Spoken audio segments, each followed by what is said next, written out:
So when school authorities tell a mother that her son is sick and needs to be on drugs, how in the world is she to know that that is simply a lie? How is she to recognize that what experts now call attention deficit hyperactivity disorder is simply not a disease? Now, such a mother is not an expert in the history of psychiatry. She does not know that psychiatrists have, for hundreds of years, used diagnostic terms, so-called diagnostic terms, to stigmatize and control people. I will only give you a few dramatic examples. When black slaves in the South ran away to freedom, it wasn't that they wanted to be free. They suffered from a disease called drapetomania. From drapetes, runaway slave, and mania. I'm not making this up. This was a legitimate diagnosis, just like attention deficit disorder is. Women, half the population of mankind, of course, if they were foolish enough to rebel against domination by men, well, then they had a serious disease called hysteria, which was due to their wandering womb. Now, none of those behaviors was ever a disease, and of course it's not a disease. But nor is attention deficit disorder a disease. No behavior or misbehavior is a disease or can be a disease.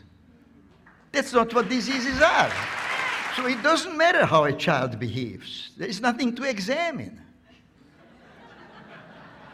If he's sick, then there must be some objective science to it, which can be diagnosed by physicians and objective tests. That's why as soon as you go to a doctor, they take a lot of blood and take x-rays. They don't want to hear how you behave.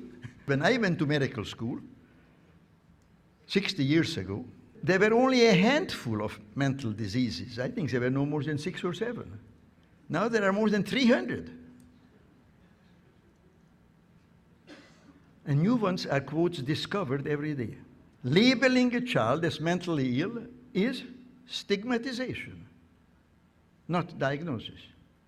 Giving a child a psychiatric drug is poisoning, not treatment. Diseases are malfunctions of the human body, of the heart, the liver, the kidney, the brain, and so forth. Typhoid fever is a disease. You all know that? You don't question that. Spring fever